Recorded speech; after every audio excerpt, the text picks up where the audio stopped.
안녕하세요. 반갑습니다. 마초이 최사범입니다. 일간의 특징, 일간의 이념법, 일간의 궁합법에 대해서 한번 살펴보죠. 일간별로 어떠한 특징이 있고 어떠한 사람들과 합이 잘 맞는지, 서로 도움이 되는 인연은 어떠한 오행들이 있는지 알아보도록 하겠습니다. 오늘은 화일간의 인연법에 대해서. 이 인연법이라는 것은 꼭 남녀 사이만을 말하는 건 아닙니다. 남녀 사이도 당연히 포함이 되겠죠.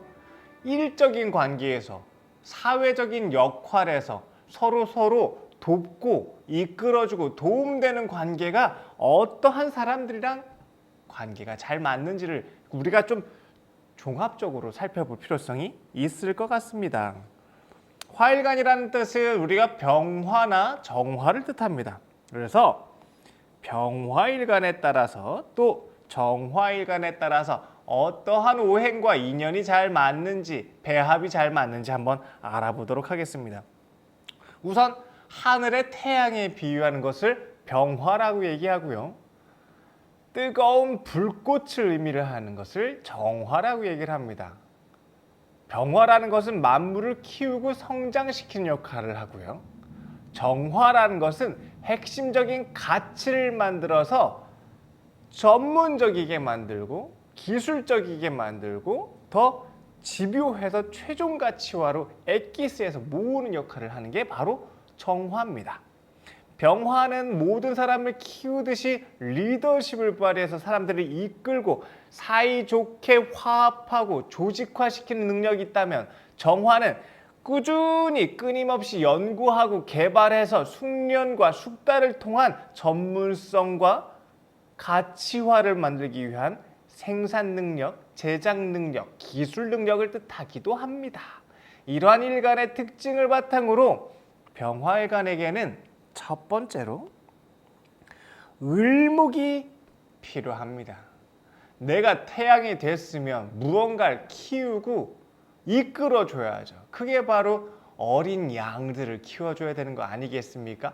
봄 꽃들을, 가지를 키워서 열매를 맺을 수 있도록 성장시켜야 되는 역할을 하는 게 바로 병화입니다. 그러니까 당연히 을목이 첫 번째로 귀한 인연이 될 수 있겠죠. 내가 보호하고 이끌어주고 키워주는 역할을 하게 됩니다. 인도해주고 리드해주는 역할을 하게 되는 것이 바로 을목입니다. 그 다음에는 우리가 화라고 하는 것은 수라고 하는 습기를 끌어올려서 목을 통해서 현실화시키고 화를 통해서 세상에 내놓는 모습을 뜻합니다. 그러니까 바로 계수라고 하는 근본과 지식과 정신이 귀한 인연, 수화기제의 한 짝이 될 것입니다. 세 번째로는 무토입니다. 뜨거운 햇살을 적당하게 간세라고 합니다. 커튼 작용을 통해서 이 나무가 잘 성장하고 적당하게 그늘이 있고 바람도 좀 불고 해야지 태양볕에 다 노출되게 되면 나무가 시들게 됩니다. 마르게 되고 가뭄지게 되는 거거든요. 그래서 시적절하게 너무 지나치지 않도록 자제하고 관리하는 효과를 하는 것이 바로 무토입니다. 병화와 무토는 굉장히 귀한 한 짝이에요. 우리가 지난 시간에 임수와 무토도 그러한 역할을 말씀드렸어요. 임수가 차가운 바람이고 한기, 추운 기운이다. 그리고 큰 물과 같다, 바다와 같다. 거기에 무토는 담벼락처럼 보온작용을 해준다, 추위를 막아준다. 그리고 큰 물을 적당하게 가둬서 저장하는 저장 효과도 있다. 그러면 병화도 마찬가지 아니겠습니까?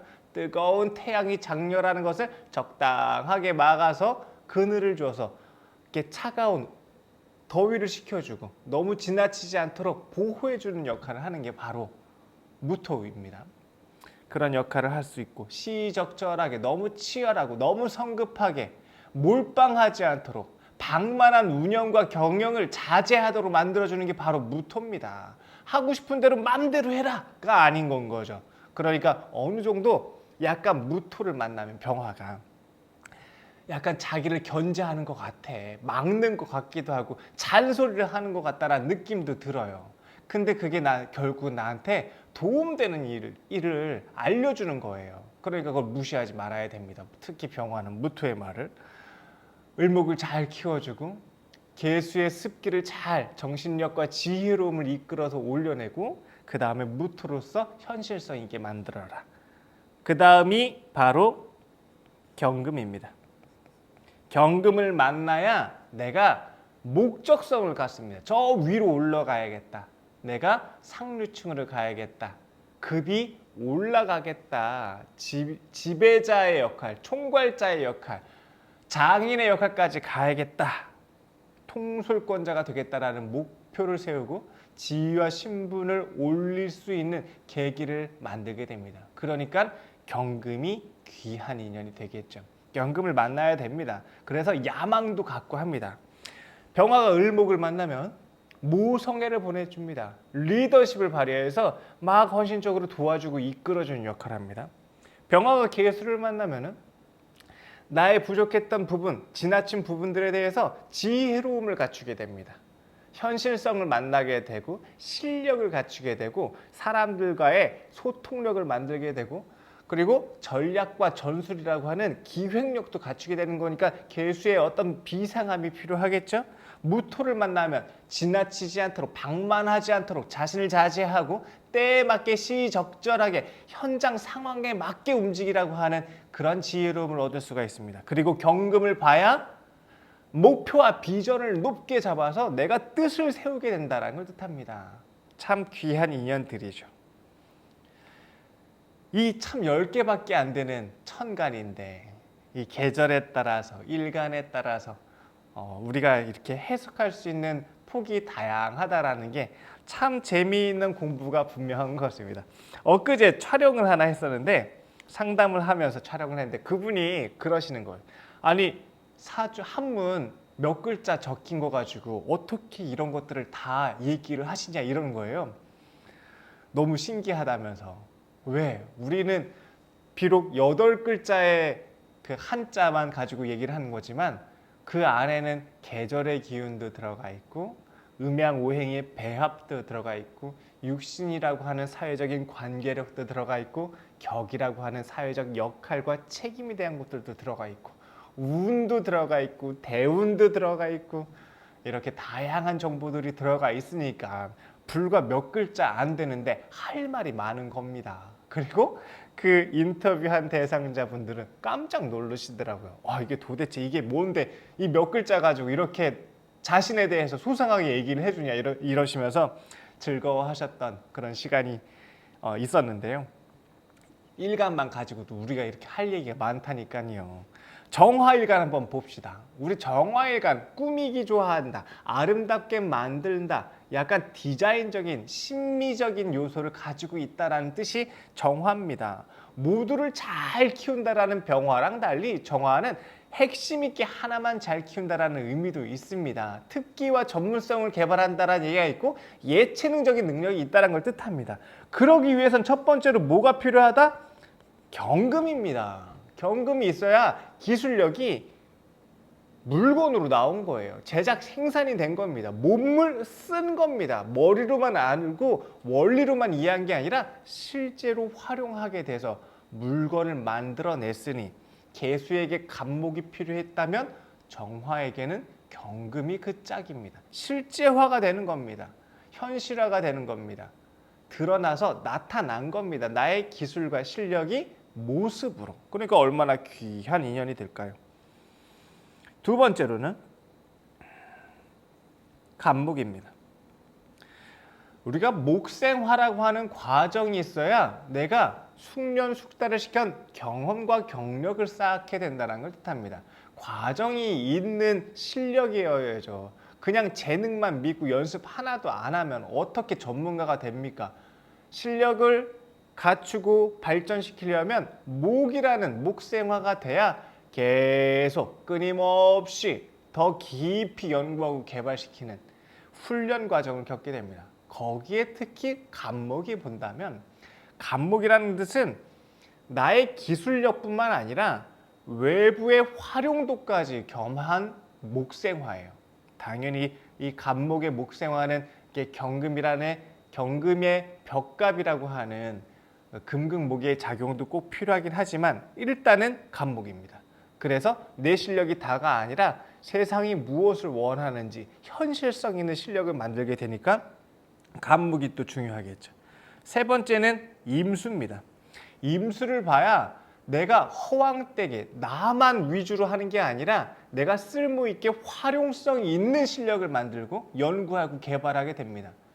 쓸 것을 염두에 둔 실력 개발이란 뜻이니까 팔릴 수 있는 물건을 만들어야 되고 세상의 실적과 효과를 볼 수 있는 가치를 만들어야 되듯이 임수가 바로 그런 실용성을 의미하니까 임수가 또한 귀한 오행의 배합이 될 수 있다라고 볼 수 있습니다. 네 번째는 바로 기토입니다. 계수가 기토를 만나서 내가 배우고 익히고 학습할 수 있는 여건과 배경을 만들었듯이 정화가 기토를 만나야 내가 연구하고 개발하고 훈련할 수 있는 환경과 여건이 만들어지는 배합입니다. 내가 기술력이 있게 태어났으면은 기술자들 집단 속에서 살라고 엄마 아빠가 엔지니어고 예체능계고 하라고요. 옆에 있는 친구랑 선생님들이 다 그런 역할, 기술 개발, 전문성 연구 그것을 중요시 여기는 환경이 있어야죠. 그런데 나는 기술과 전문성이 중요한 자질을 태어났는데 내 주변 사람들 다 공무원 하고 있고 막 그러고 있어. 논어 공자 얘기하고 있고 새롭고 신선한 것을 하지 말고 안정적이고 정통적인 것을 따르라고 해. 그러면 얼마나 살기가 힘듭니까? 기토가 배합이 되면 그러한 여건이 만들어진다라는 뜻이니까 우리가 화일간의 인연법으로는 이렇게 병화와 정화에 따라서 병화에게는 을목, 계수, 무토, 경금이라고 하는 목적성까지 정화에게는 경금이 나야 실제화된 실력이 되고 간목이 있어야 더 깊이 있고 특별한 전문성을 갖추게 되고 임수를 만나야 시장성이고 현실성이 있고 활용 가능한 상태를 만들고 기토가 배합이 돼야 안락하고 개발 가능한 환경을 만나게 된다. 복덕인 거죠. 이렇게 인연들이 구성되어 있습니다. 이 글자가 아닌 것들도 인연이 되겠죠. 예를 들면 정화가 계수를 만난다던가 난 기술이 중요하고 실제가 중요하다고 얘기하는데 계수가 정신이 중요하다고 지식이 중요하다고 본질이 중요하다고 이렇게 서로 따지고 둘 수 있습니다. 잘 배합이 된다면 이게 융합 효과가 나타나죠. 하지만 이것들이 치우쳐져 있게 되면 서로 갈등이 만들어지게 됩니다. 이런 여러 가지 현상들이 나타나겠죠. 이거는 제가 다음번에 이 태과불급 병약이라고 하는 주제로 한번 좀 풀어봐 드려볼게요. 하나의 오행이 지나치거나 부족하게 되면 어떠한 현상이 나타나고 어떠한 문제가 발생하고 그걸 개선하기 위해서는 어떠한 형태의 변화와 시도가 필요한지에 대한 병약법, 태과불급에 대한 부분들도 오행을 통해서 설명을 들어볼 수 있을 것 같습니다. 자, 오늘은 화일간의 인연법을 알아봤습니다. 여러분 일간은 무엇이고 여러분 주변에 계신 분들은 어떠한 일간들이 있으신가요? 서로 이해하고 서로 효과적으로 돕고 그리고 도와주고 도움받으면서 살 수 있다면 어느 한 가지를 옳다 그르다로구만 꼭 구분하진 않을 수 있을 것 같습니다. 서로에게 필요함이 되는 그런 관계가 서로에게 도움이 될 수 있는 관계가 되시길 바랍니다. 이 영상을 통해서 여러분들께 삶의 지혜와 도움이 되시기를 바라고요. 이 영상이 재미있으셨다면 즐겁게 봐주셨다면 좋아요와 구독도 부탁드리겠습니다. 항상 여러분의 많은 관심과 사랑에 감사드립니다. 더 좋은 콘텐츠로 보답하도록 하겠습니다. 감사합니다.